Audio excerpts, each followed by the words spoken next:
인생 가방.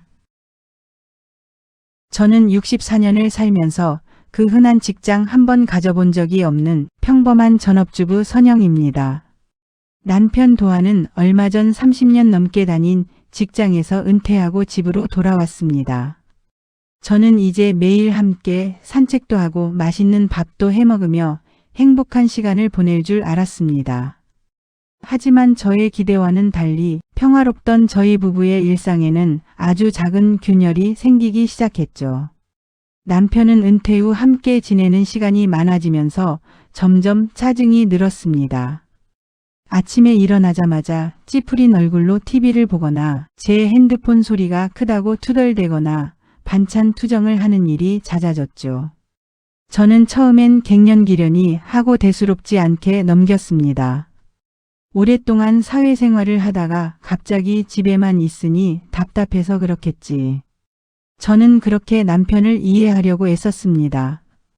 하지만 시간이 흐를수록 도한의 행동은 저를 불안하게 만들었습니다.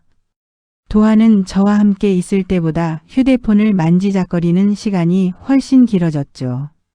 제 눈치를 보며 재빨리 화면을 넘기거나 소리가 나지 않게 알림을 확인하는 모습이 보였습니다.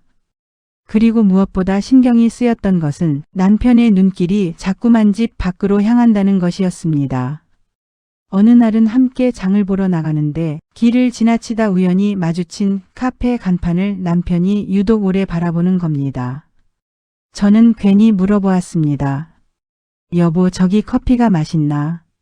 남편은 아무렇지 않은 표정으로 아니 그냥 하고 말했지만 저는 남편의 눈빛에서 묘한 호기심을 느꼈습니다. 그때 저는 알 수 없는 불안감에 휩싸였죠. 제 평화로운 일상에 보이지 않는 금이 가기 시작했다는 것을 직감했습니다. 그렇게 신경이 쓰이던 어느 날 남편은 저에게 혼자 카페에 다녀오겠다고 말했습니다. 집에만 있으려니 답답해서. 그 동네 커피가 참 맛있더라고. 저는 남편의 말에 아무렇지 않게 고개를 끄덕였습니다. 그날 오후 저는 장 볼 것도 없으면서 괜히 그 카페 근처를 서성거렸습니다. 왠지 모를 불안감 때문이었죠. 카페 안을 들여다본 순간 저는 제 눈을 의심했습니다. 남편이 혼자 있다던 그곳에 세련된 외모의 50대 후반 여인이 남편과 함께 마주보고 앉아 있었던 겁니다. 남편은 제가 알던 그 무뚝뚝하고 예민한 남편이 아니었습니다. 그는 그 여인에게 웃으며 농담을 건네고 있었죠. 그 여인의 이름은 정희였는데 카페 사장이라고 하더군요. 저는 한동안 그 자리에 멈춰 서 있었습니다. 남편은 정희에게 활기찬 표정으로 이야기하고 있었고 정희는 그런 남편의 이야기에 고개를 끄덕이며 밝게 웃었습니다. 겉으로 보기엔 그저 손님과 사장의 다정한 대화처럼 보였지만 아내인 제 눈에는 둘만의 기류가 분명히 느껴졌습니다. 남편의 눈빛은 제가 알던 남편의 눈빛이 아니었죠. 저는 그 자리에서 아무 말도 할 수 없었습니다. 그냥 그 모습을 한참이나 바라보다가 발걸음을 돌렸습니다. 집으로 돌아오는 길, 제 마음은 갈기갈기 찢어지는 것 같았죠. 아무 일도 아닐 거야. 그냥 커피 마신 거겠지. 저는 저 스스로를 다독였지만 제 마음은 이미 무너져 내린 뒤였습니다. 그날 이후 집안의 공기는 더욱 불편해졌습니다. 남편 도하는 집에 들어오면 예민하게 굴었고 저는 그를 보기가 두려웠습니다. 제가 말이라도 꺼낼라 치면 남편은 잔소리 좀 하지 마 라며 버럭 화를 냈죠. 저는 그럴 때마다 제가 마치 투명인간이 된 것 같은 기분이 들었습니다. 제가 무슨 말을 해도 남편은 제 말을 들으려 하지 않았습니다. 여보, 내일은 병원 가는 날이죠? 하고 물으면 알아서 할 테니 신경 꺼 하고 소리를 질렀죠. 저는 자존심이 무너지는 것을 느꼈습니다. 오랜 세월 함께 살아온 제가 남편에게는 그저 불편한 존재일 뿐이라는 생각에 가슴이 아팠습니다. 저는 밖에서 보았던 남편의 웃는 얼굴이 자꾸만 떠올랐습니다. 그 카페에서는 그리도 활기차고 다정한 표정이었는데 왜 집에서는 저에게 무표정한 얼굴과 짜증만 보여주는 걸까요? 그 대조적인 모습이 저를 미치게 만들었습니다. 남편은 저에게는 화를 내고 투덜대고 잔소리만 하는 사람이었습니다. 반면 밖에서는 다른 사람에게 웃음을 건네는 사람이었죠. 저는 남편의 이중적인 모습에 혼란스러웠습니다.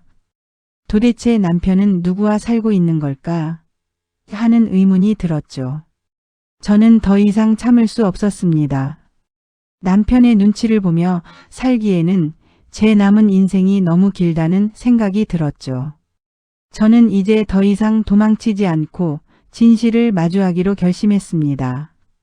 저는 제 마음속의 답답함을 풀기 위해 친구 명자에게 하소연했습니다. 명자는 제 이야기를 듣더니 덤덤하게 말했습니다. 선영아, 나이 들어도 바람은 피우더라. 그냥 모른 척하고 살면 편해. 괜히 캐묻고 싸워봤자 너만 손해야.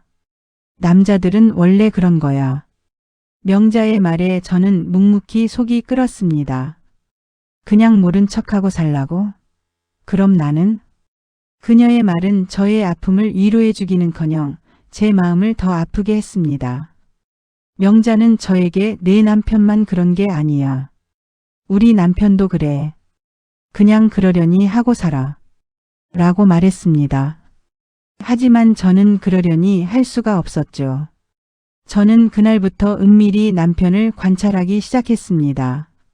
남편의 외출 시간을 확인하고 휴대폰을 들여다보는 시간을 체크하고 남편의 일거수일투족을 살폈죠.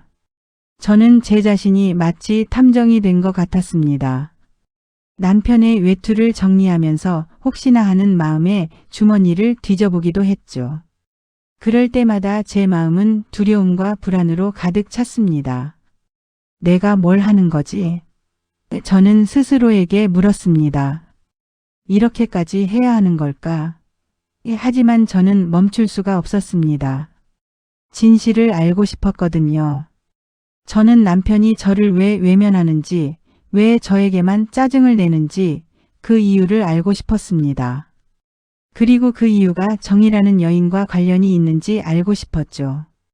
어느 날 남편 도안이 친구 모임에 간다고 외출했습니다. 저는 남편이 나가자마자 남편이 벗어놓은 셔츠 주머니를 뒤져봤습니다. 혹시나 하는 마음에요. 제 손에 무언가 잡혔습니다. 조심스럽게 꺼내보니 카페 쿠폰과 함께 쪽지 한 장이 들어 있었죠.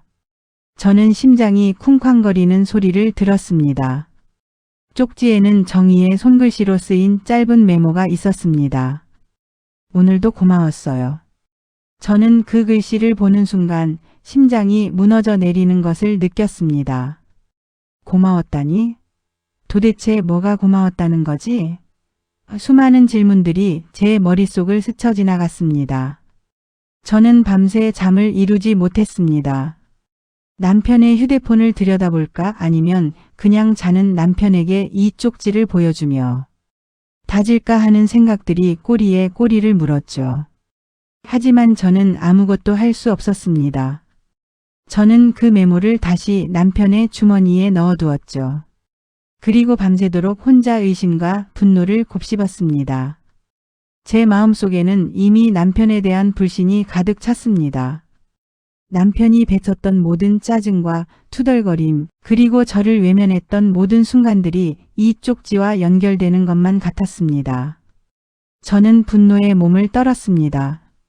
하지만 차마 남편에게 직접 따질 용기는 없었습니다. 며칠 후 저는 결국 남편을 몰래 따라가기로 결심했습니다. 도하는 저에게 친구 만나러 간다고 말하고 집을 나섰죠. 저는 남편의 뒤를 조심스럽게 밟았습니다.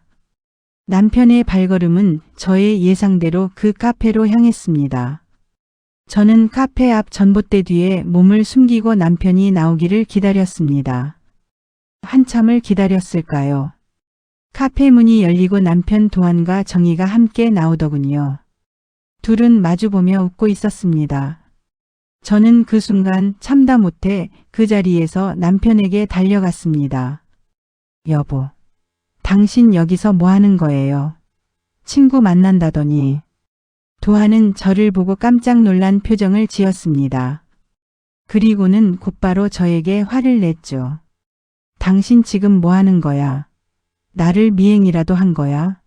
아무 사이도 아니야. 그냥 커피 마신 거라니까. 남편의 목소리는 분노로 가득 차 있었습니다. 저는 그동안 억눌러 왔던 모든 서러움을 터뜨렸습니다. 커피? 그냥 커피 마신 건데 왜 집에서는 나한테 그렇게 짜증만 냈어요? 왜 나한테는 웃는 얼굴 한 번 안 보여줬냐고요? 당신은 나랑 살기 싫은 거죠. 솔직히 말해봐요.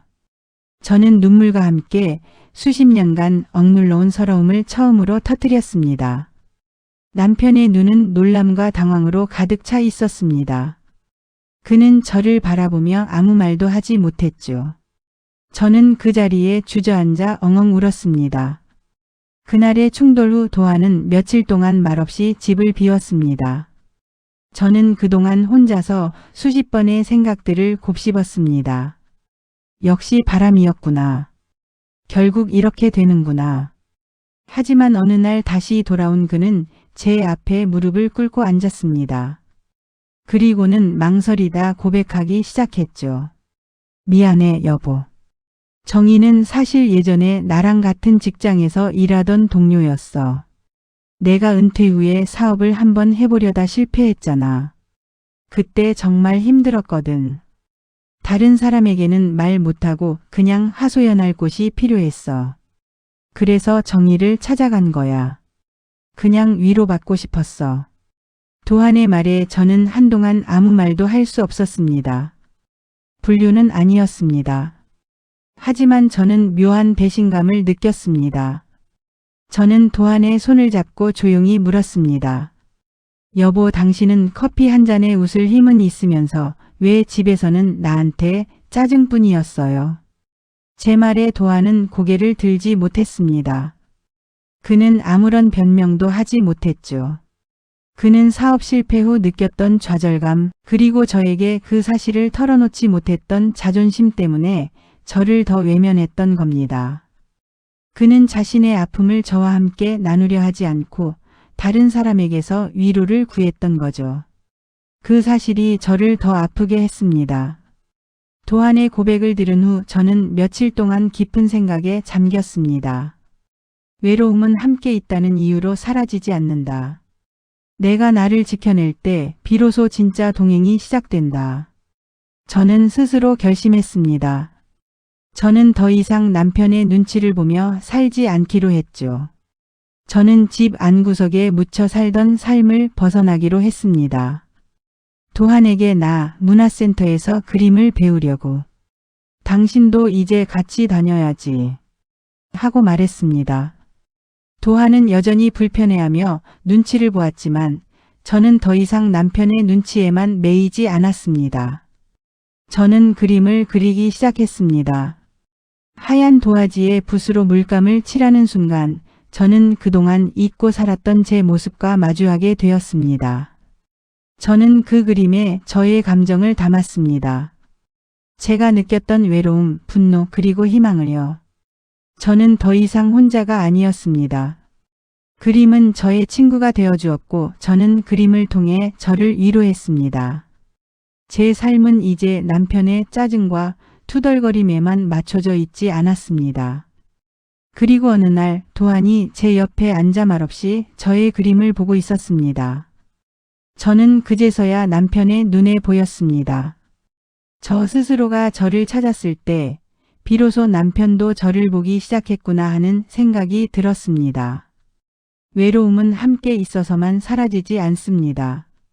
내가 나를 지켜낼 때 비로소 진짜 동행이 시작된다는 것을 깨달았습니다.